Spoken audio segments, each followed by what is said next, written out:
Okay, welcome everyone. Assalamualaikum warahmatullahi wabarakatuh.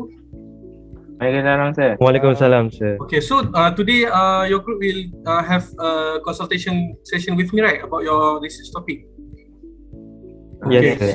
Okay, what is your research topic actually? We have done a research on the new norm effect towards Muslim in our country.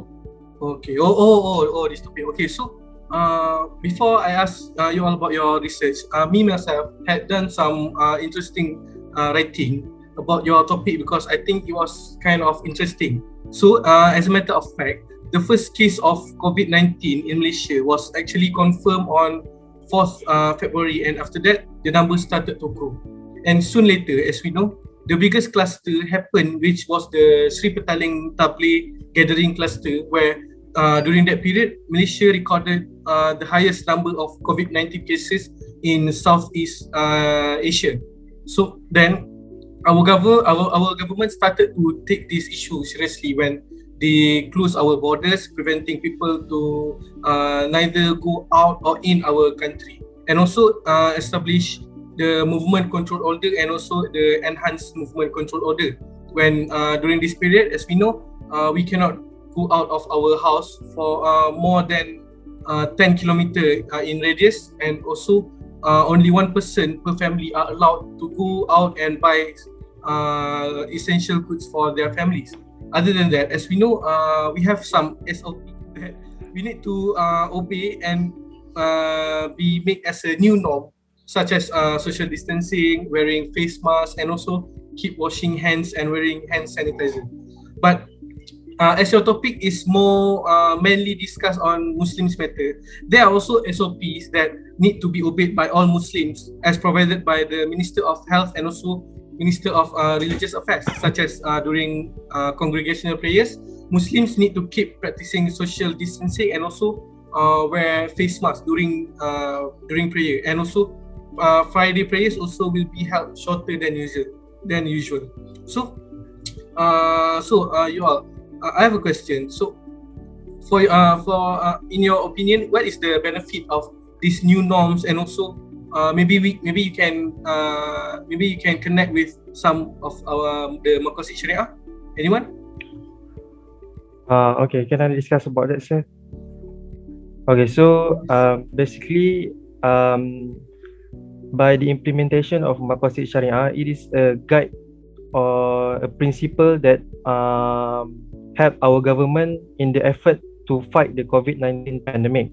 So in one of the principle is protecting lives, such as preventing the spread of the COVID-19 pandemic. The decision and action and enforcing the what we call that as PKP, or the movement restrict order, is in fact one of the application of the principle of Maqasid Syariah. So with the statistic of the increase in patient as well as death due to this pandemic, so the society certainly understand that the principle of protecting life is very important. So for the ruler, it is their responsibility of the concerned government to prevent the spread of this dangerous virus or epidemic that can bring death to our people, especially for Muslims. So the second one is protecting our religion, which is also an important topic to be discussed by the government throughout the implementation of the PKP, okay, which has created a new norm in the life of Muslim. So among the new norms, which include congregational prayers in mosques and surahs nationwide, which must comply with the SOP set by the government. So in the early stage, the government had to close all the mosques and all surahs to prevent the spread of the COVID-19. Also, the Friday prayers were not held for some time in order to preserve or to protect lives of the people. So for what we can observe, that Alhamdulillah, today mosques and surah are open because the government is concerned about the need for Muslims to perform worship, which is part of the principle of Hifzu al-Din, or protecting our religion. So however, this principle also is balanced with the principle of Hifzu al-Nas, or protection of life, because even though mosques and surah have been open for the congregational prayers, including Friday prayers. Okay, so the people or the Muslim must adapt with the new norms, which is like we pray with social distancing. So from this I can see how the two main principles of the Maqasid Syariah, namely preserving religion and preserving our life, which is implemented by the government in effort to protect the people from the spread of the COVID-19. So I think that's all from me, sir. Okay, good. So I think while our government is trying to prevent and curb this issue, there are some challenges that they face among generally among the people and especially among Muslims, where generally people tend to refuse to take the vaccines because although the vaccine already provided by the government for free, and also when we talk about Muslims, there will be some group that will argue that these new norms on the religious practices are trying to change the way that Muslims perform it before the COVID-19 era. And they claim that their prayers will not be accepted by God because it is not performed the way we perform it before during before the COVID-19 era. And also they also argue about the vaccine because they claim that if we take vaccines, it will affect our faith towards our God, because they say that we need to solely rely on our God, not some human-made medicine. So I think that is the most that is one of some of the challenges that was faced by our government. Okay, so do you guys have done any survey on this issue? Maybe you can share the summary of the survey. Actually, our group, we have created a survey on the effects of the new norms toward Muslims. So the purpose of the survey is to know the society's level of awareness and their opinion on the matter pertaining to this issue. And in this case, the respondents are the students of a local university in Malaysia. So based on the survey, we find out that the majority who answered the survey is male, and our majority of the respondent is from 18 to 20, and the rest is above 21. So the survey asks the question on whether the respondents are aware and agree on the new norms for the Muslims in our country, and based on the survey, a huge majority aware and agree that there are a new norm implemented towards the Muslims. And we also asked the question of whether the new norm had discriminated the Muslims, and as expected, the majority of the respondents disagree that the new norm is a form of discrimination.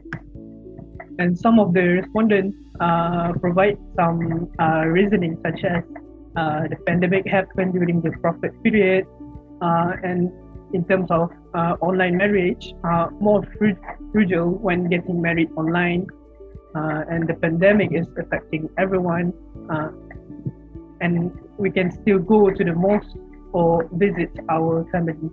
And some of them also provided some hadith, and that is the people who live in the affected area were disallowed to exit the state until the pandemic was solved. And some also stated the Islamic legal maxim of la darar wa la dirar.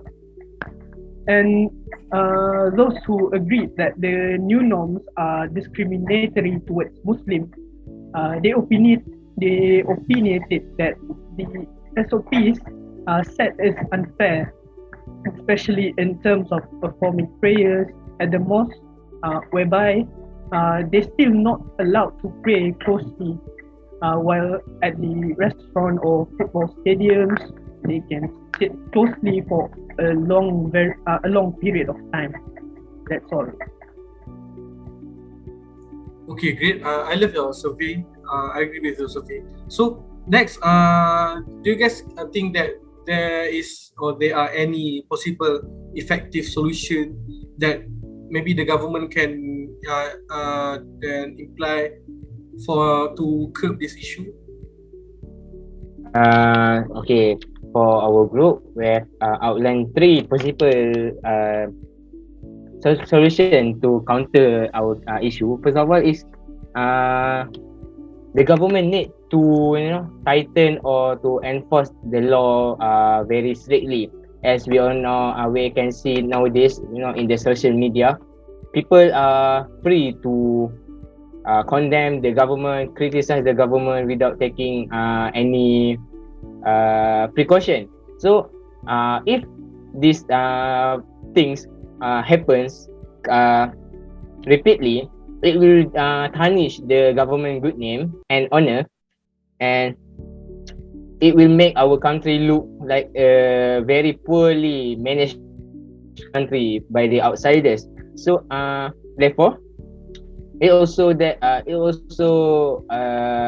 need to be counted by the government, as Islam mainly is the religion of official religion. So we need to preserve the good name of Islam in our country, as also mentioned in Surah An-Nisa, verse 59, that Allah said that we must obey the one who in authority, and this the government action is what is to take care of the citizen, not to burden them. And on the other hand, we also need the fatwa committee to give explanation on why the Muslims should adapt with the new norm. As currently there are so many misunderstanding and misconception about the new norm that occurs among the citizen. This is because also that I'm sorry to say that, because the ulama or the fatwa committee themselves did not practice or did not show a good example for the Muslim. As an example, in Sumatra Barat, people assume that ulama is a role model and important figure in their place. Therefore, in applying, we also can see that if ulama or fatwa committee shows a very good example to the citizen, it will not be an issue that citizen will follow the new norm guideline or laid down by the government. And lastly, the government should also consider to lighten the prohibition or to lighten the new norm, as mentioned by Brother Mufiq just now, that currently in other places like restaurant, in school, in school and university itself, people are freely to touch each other, sleep with each other. And however, in the mosque or during the fardu prayer, there will still the social distancing still being practiced and being by the Muslim. So I think that all the three suggestion by our group, and I think that's all from us for the suggestion. Okay, so I think that's a good opinion. That's a good some solution provided by your group. And okay, so a special question for you guys. So after doing some thorough research in this topic, do you have any personal opinion, or do you want to express your own opinion about this topic? Excuse me, sir. May I? Yes. Okay. Can you speak louder? Louder. Speak louder. Okay. Okay. Sorry, Prof. Sorry. Okay. So, regarding to our research about new norms which affected to Muslim in Malaysia, these new norms has its pros and cons. Okay, I'll tell you the cons first. First one, the annual worship of Muslims, namely Haji and Umrah, are also affected in 2020 due to this pandemic issue. And then, the religious and dakwah gatherings such as the Ijtima gathering of the Tabligh congregation at the Sri Petaling Mosque at the end of January 2020.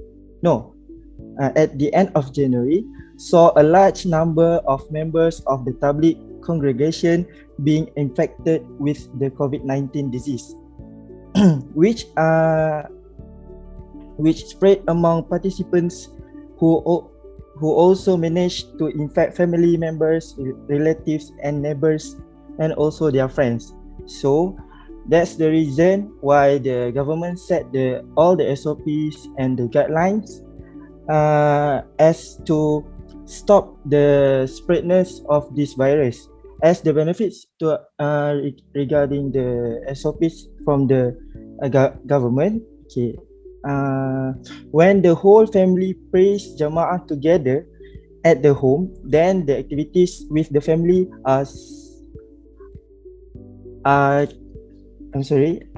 when the whole family prays Jama'ah together at home, then the activities with the family are seen to further strengthen the sense of togetherness of the family.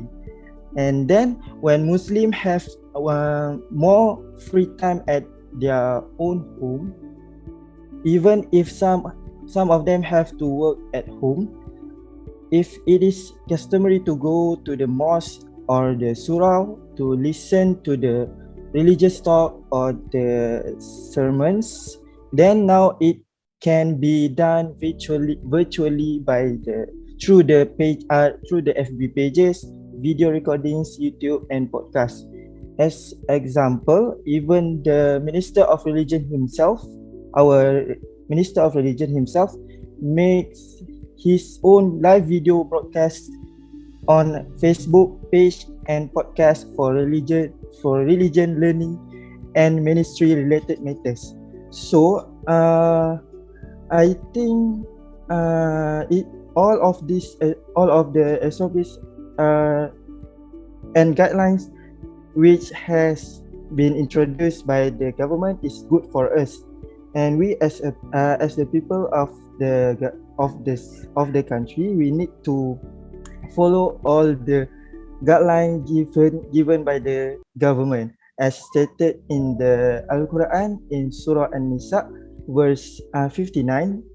Ya ayyuhalladzina amanu atii'ullaha wa atii'ur rasul wa ulil amri minkum, which means, O you who have believed, obey Allah, obey the messenger and those in authority among you. So I think we as a citizen in Malaysia, we should follow all the guidelines in SOP as it will give us benefits. That's all from me. Okay, good. I agree with your opinion. So I think that's all for our consultation. I think you have done good research on this topic, and I think you will score on your marks with the research. Good, I think good. Inshallah. Okay, so I think that's all for today. Yes, I think that's all for today. Okay, Assalamualaikum warahmatullahi wabarakatuh. Thank you, everyone. Waalaikumsalam, sir. Thank you, sir. Waalaikumsalam. Thank you, sir.